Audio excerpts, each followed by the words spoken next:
یہاں بر صغیر پاک و ہند میں 6 صدی عیسوی کی دردناک کہانیاں آپ سنیں تو دل لرز اٹھے۔ ہوتا یہ تھا کہ کسی خاتون کا جب شوہر فوت ہو جاتا تو اسے کہا جاتا تیرا پتی مر گیا ہے، جیون ساتھی مر گیا ہے، اب تو نے جی کے کیا لینا ہے؟ تیری وفا کا تقاضا یہ ہے جب اسے چتا میں جلایا جائے تو تو بھی چھلانگ لگا کے اپنے شوہر کی وفا میں زندہ جل کے مر جا۔ بیٹی کو وراثت سے حق نہیں دیا جاتا تھا۔ عورت ہر روپ میں مظلوم تھی۔ عورت کا بہترین روپ ماں کا ہے۔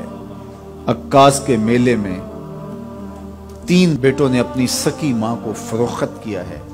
تاریخ کا یہ بدترین باب ہے۔ یزدگرد دوم نے اپنی سکی ہمشیرہ سے شادی رچا رکھی تھی۔ بدبخت بیٹیوں سے نکاح رچا لیتے تھے۔ دن کے اجالے میں بیٹی کو زندہ درگور کرتے اور پھر اس پہ ناز کرتے، اس پہ فخر کرتے۔ نہ کوئی FIR کٹتی، نہ کوئی آنسو بہاتا، اس کے لیے نہ کوئی آرٹیکل لکھتا، نہ اس دور کا کوئی شاعر مرثیہ لکھتا، نہ کوئی موم بتیاں جلائی جاتی۔ بھولی بسری داستان بن جاتی۔ معاشرے وحشیوں کے معاشرے تھے۔ جس کی لاٹھی اس کی بھینس کا قانون جاری تھا۔ پھر جس طرح انسانیت کے ساتھ سلوک ہوتا، کمزوروں کو جس طرح دبوچ لیا جاتا، ان کے حقوق معطل کر دیے جاتے۔ مصر کی تہذیب میں غلاموں کو بادشاہوں کے ساتھ زندہ قبر میں اتار دیتے تھے۔ تو یوں غلام بادشاہوں کے ساتھ، آقاؤں کے ساتھ غاروں میں سسک سسک کے مرتے اور کسی کی کوئی فریاد سننے والا نہیں تھا، اس لیے کہ یہ کائنات اندھیر نگری تھی۔ ظلمت ہی ظلمت تھی۔ جب بیواؤں کی سسکیاں، یتیموں کی آہیں، رسم ستی کا شکار ہونے والی خواتین کی چیخیں، عرب کے ریگزاروں میں دبی معصوم بچیوں کے ریت میں جذب ہونے والے آنسو، اور دکھی اور مظلوم لوگوں کی پکار عرش معلیٰ سے ٹکراتی ہے تو اللہ کو دکھی انسانیت پہ رحم آ جاتا ہے۔ آمنہ کی آغوش میں محمد عربی تشریف لے آتے ہیں۔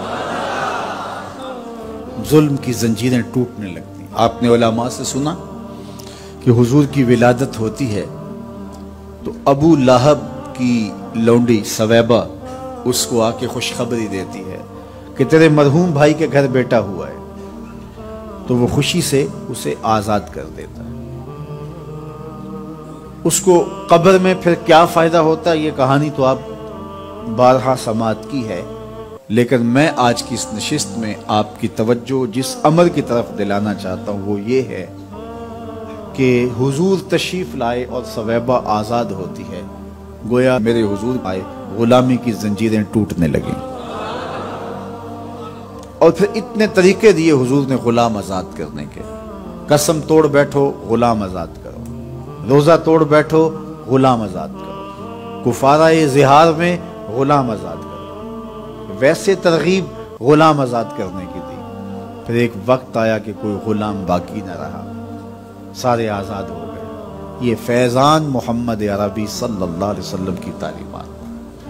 میں نے عرض کیا کہ غلام آقا کا جوتا بھی دھوپ سے اٹھا کے چھاؤں میں رکھنے کا روادار نہیں تھا، یہ معاشرتی اونچ نیچ تھی، لیکن میرے اور آپ کے آقا مولا غلام کو اتنی عزت دیتے ہیں کہ جب معراج سے واپس پلٹے، لوگوں کو بلایا، بلال حبشی بھی آئے، کہا بلال تو کون سا نیک عمل کرتا ہے، میں نے جنت میں تیرے قدموں کی آہٹ سنی۔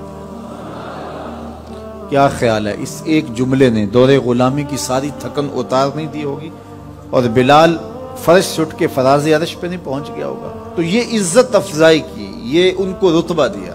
تو انسانیت کو جتنی بھی عزت ملی ہے یہ ساری حضور کی دہلیز سے ملی ہے۔ میلاد کا موسم جو ہی جلوہ گر ہوتا ہے تو عقیدتوں اور محبتوں کے رنگ پھیلتے ہیں اور دلوں کے آنگن محبت رسول کی بہار سے مہکنے لگتے ہیں، اور یہ دن یقیناً ہمارے لیے ایک تجدید عہد کا دن ہوتا ہے۔ یہ ماہ نور ہمارے لیے حب رسول کی دولت کو سمیٹنے کا سبب اور ذریعہ ہوتا ہے۔ محافل و مجالس کا انعقاد ہوتا ہے، ذکر رسول کی مجلسیں سجتی ہیں۔